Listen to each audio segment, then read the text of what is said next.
Okay, so for us, we're just moving ahead, forging ahead, going on to the next one. Feel like, I know particularly defensively, there's a little bit of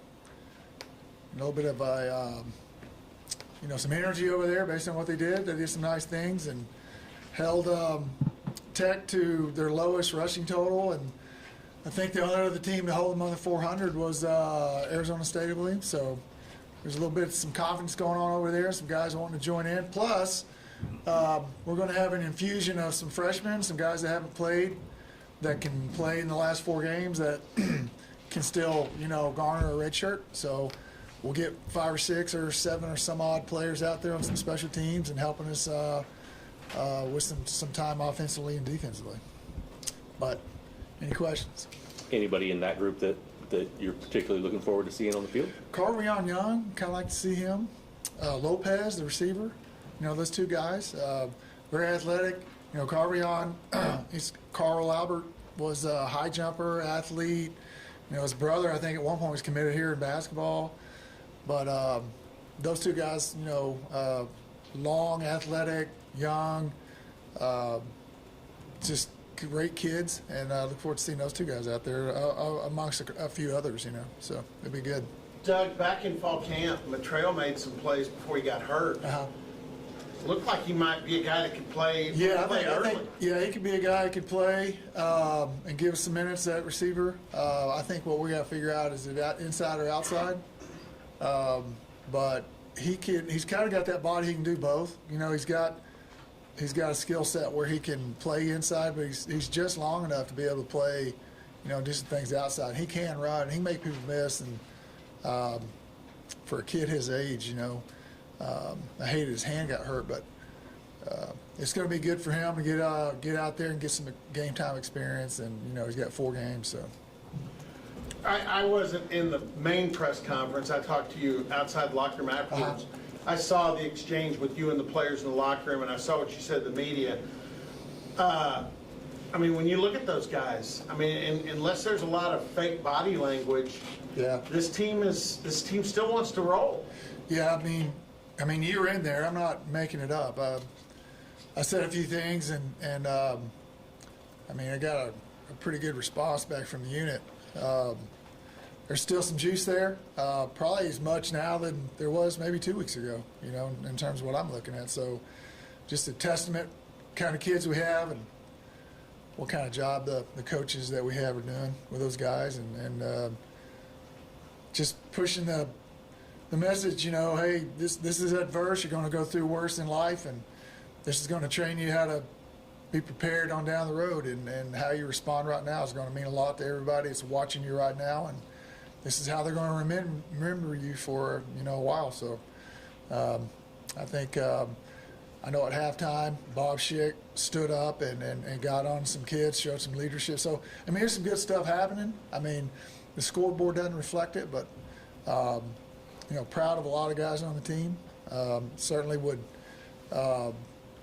agree with what you're saying, that it was a pretty good response post game. So considering what occurred on the scoreboard, but you can't go on the road against anybody and spot them 21 and expect to win or even have a chance. But to me, if some of those 2 or 3 plays hadn't occurred, you're looking at a 28-10, 28-8, 17, something respectable, something that's going to give you more confidence and maybe have a shot at them at the end there. But another lesson learned, you can't spot them 13 in the first minute and a half of the game.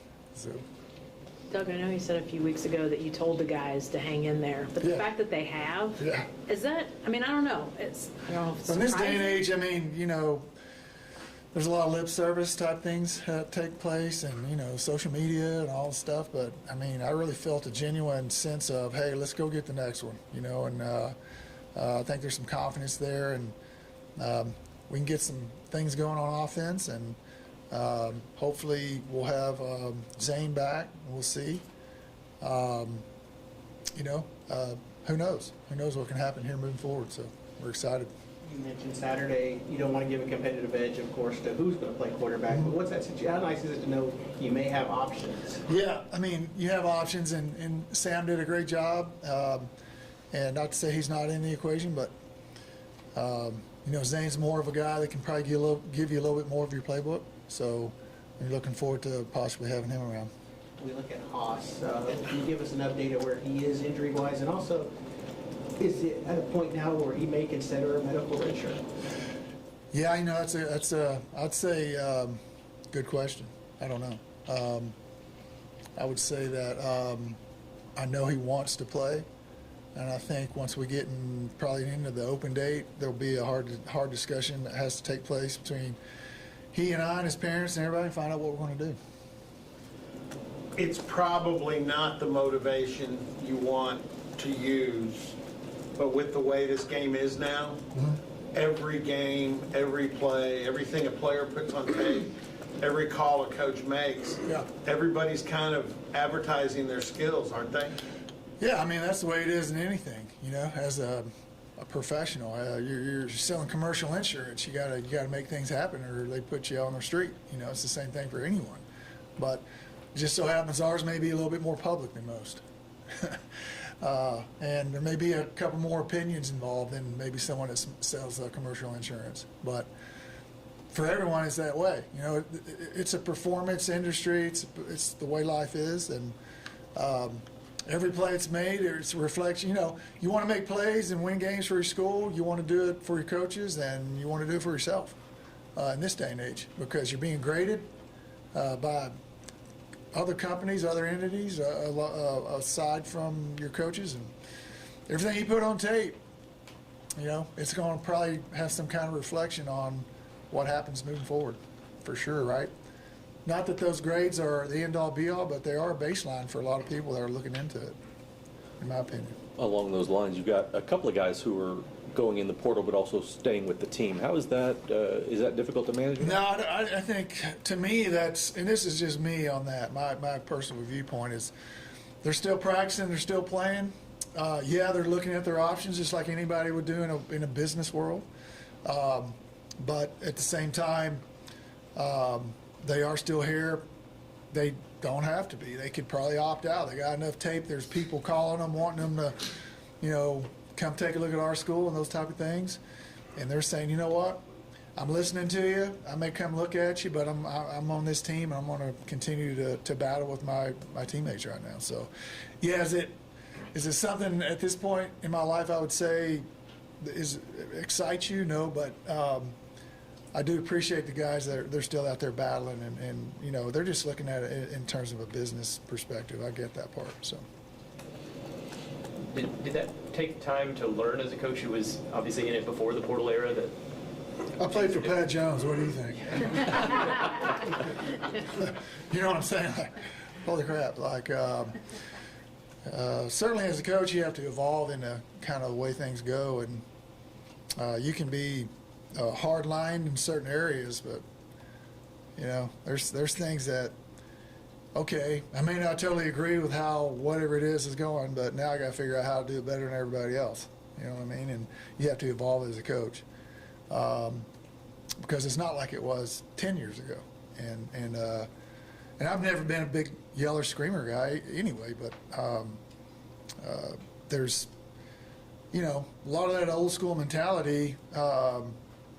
There's a time and place for some of it, but it's not really.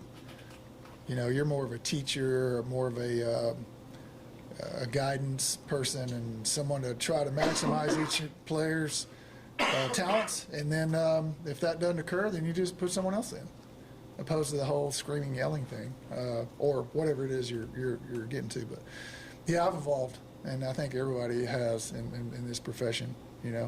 Even maybe Nick Saban, has probably evolved a smidge, but. Like they did, they ran football and then they started throwing football. And that was probably tough for him to do, but they did it and it worked. So. Clint had something interesting to say after the game. He talked about accountability. I did? No, Clint. Oh, okay. And he said that there were a couple players that had tough Thursday practices and they didn't start. Can you talk about just the accountability that you guys are still holding these players to? Yeah, you're still, they have to perform, and you got to put the guys you feel most confident in on the field. And, what occurs at practice is going to determine who's on the field. And I think we preach that message to them as well. You can go out there and practice, and we have dialed it back a bit in terms of physicality, but you still have to be in the right spot and be accountable for knowing the information and the signals and the checks and all those type of things. And if you're someone that demonstrates the ability to not be in the right spot, then we got to put somebody else in there. And that's just the way it is. It doesn't necessarily mean you're going to mistreat anybody or yell at them or anything, but it's just, hey, next man up. And this guy here obviously knows the game plan, and we're going to go with that guy. Next week, we'll see if you're back into it. So it's just the way it is. Clint's going back home. I know. I coached there for a smidge, had a cup of coffee in Lawrence, and Todd Bradford, one of our recruiting people, he was there. Clint, he'll have half of Lawrence, Kansas there. His wife, family, everybody. His wife was Miss Kansas, I believe.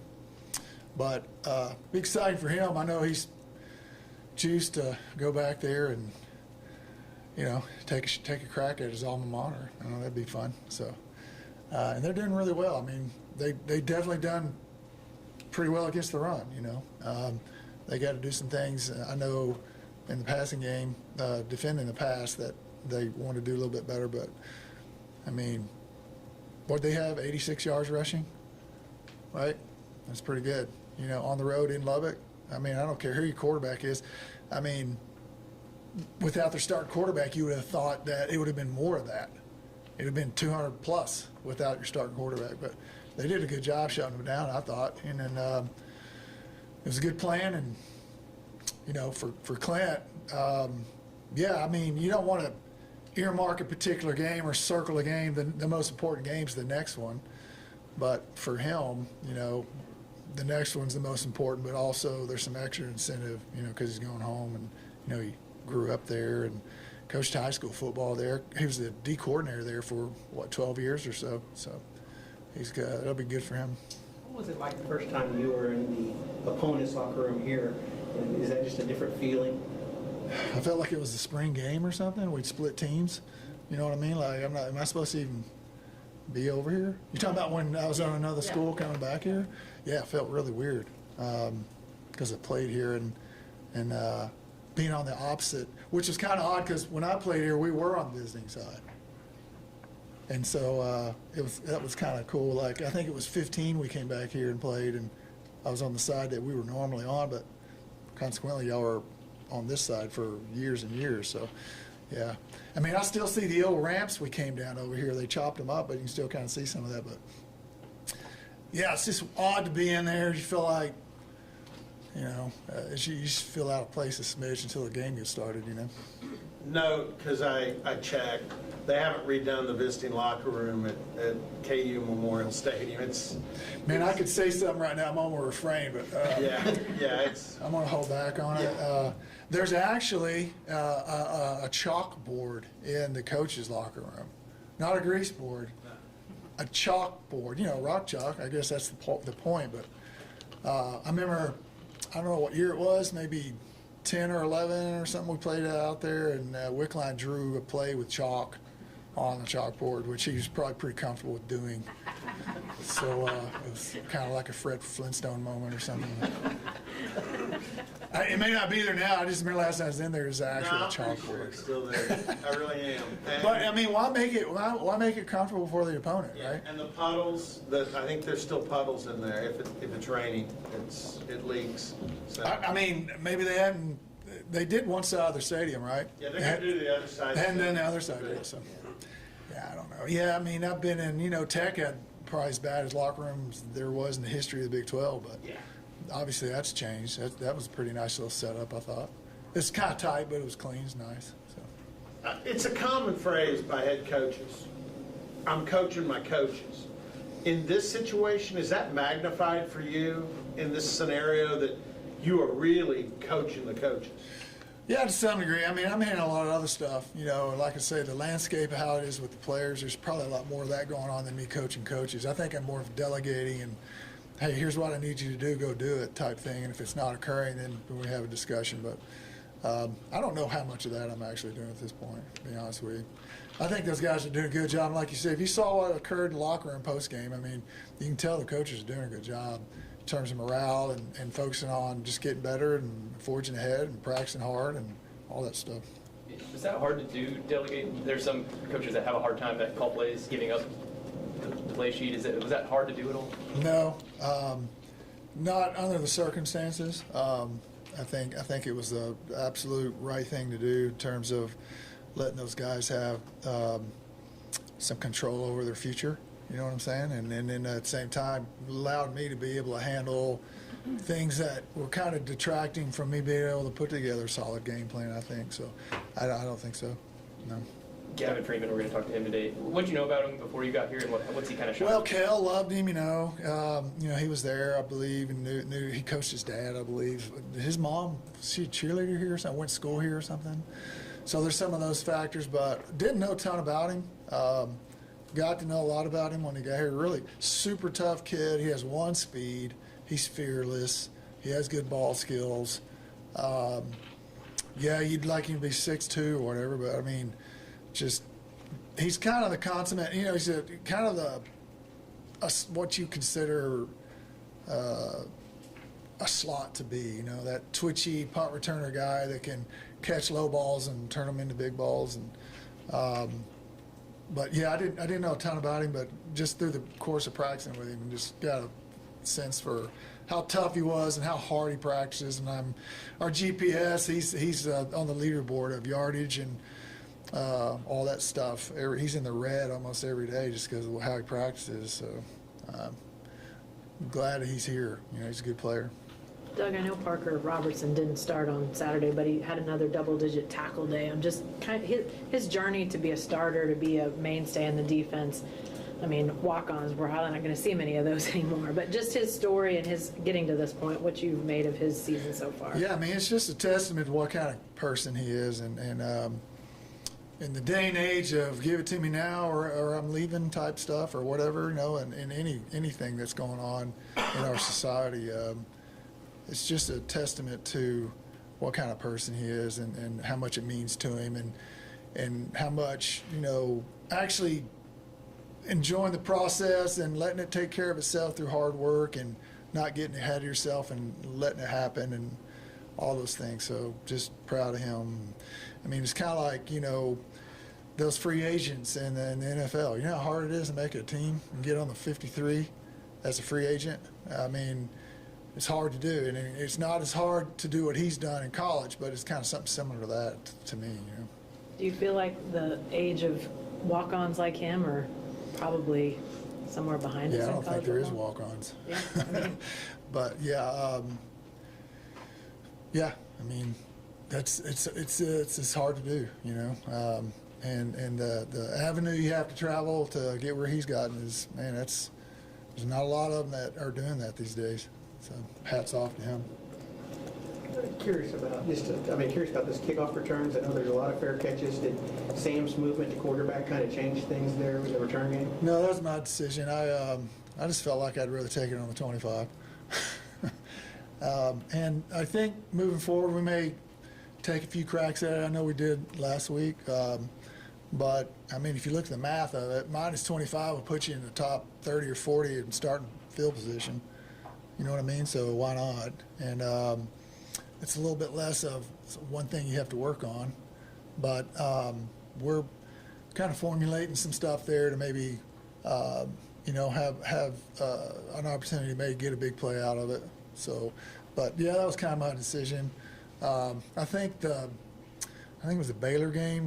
We muffed a kick and started off on our own 3, and that was kind of it for me real fast with that one. So, but, you know, I'm a little hard-headed on that. I've had some discussions with those guys, and we may take some opportunities to make a play out of it, but that was kind of my decision, just solely me, you know. And if you look at the math, inside the 20, I think it's like 30-something to 1 to score any points. You know, and beyond that, it's dramatically different, easier. So that was the other factor. Doug, you mentioned the freshman playing an infusion they might give. Probably good timing, because the one thing you look back at the Tech game that probably frustrated you the most was special teams had a really, really rough day. Yeah, and you know what else? Like, say you're a guy that's kind of floating along. There's really no challenge of someone to take your kick return spot or your kickoff spot or your punt. All of a sudden, here comes a young kid in here with some energy. You better turn up the volume. You know what I'm saying? So all it's going to do is create some competition with special teams and maybe, you know, some of the backup players. You know, which you, as you know, the biggest discipline tool that we have is playing time. And if you're not out there working a certain way or doing certain things, we'll just put somebody else in. And now you got more guys that are capable of doing that are pretty good players, you know, that could be. A lot of times NFL rules trickle down to the college game. Do you pay much attention to the NFL kickoff, and you think we're going to see that at the You know, college game? I was in the XFL, did a cup of coffee and that thing. I never really coached in a game, but I went through the process of the draft and some OTAs, and they put it in then.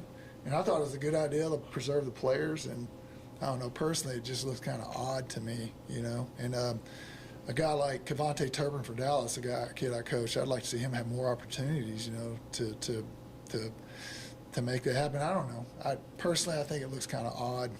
I don't know. And what do you guys think? You know, everybody just stands there and the ball's in there, and then I don't know. It's just weird.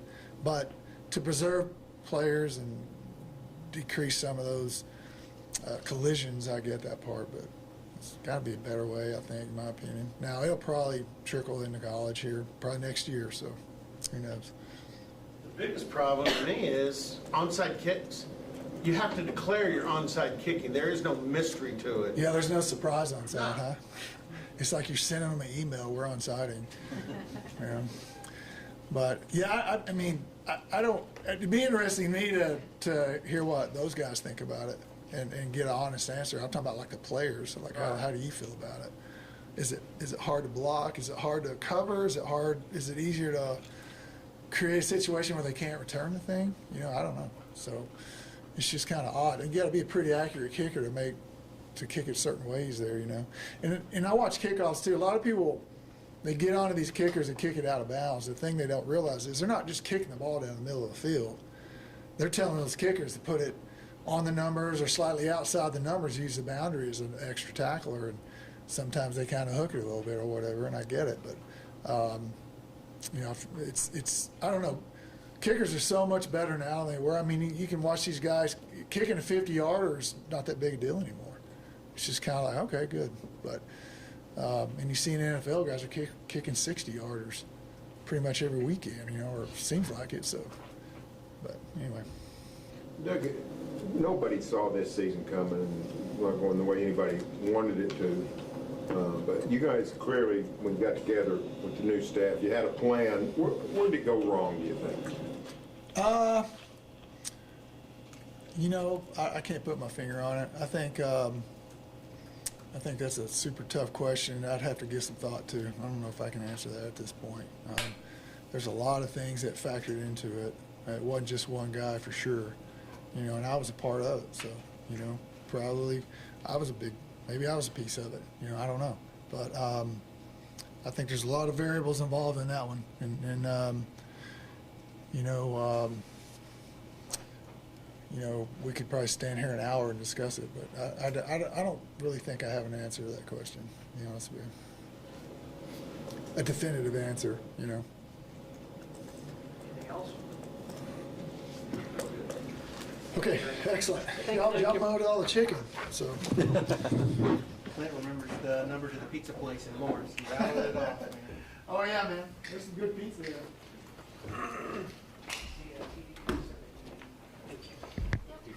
Pizza shuttle. No, pizza shuttle. 842-1212. I'll help him with an answer. You've got no vertical wide receiver. In this day and age, if you can't attack vertically, defenses can get real stingy.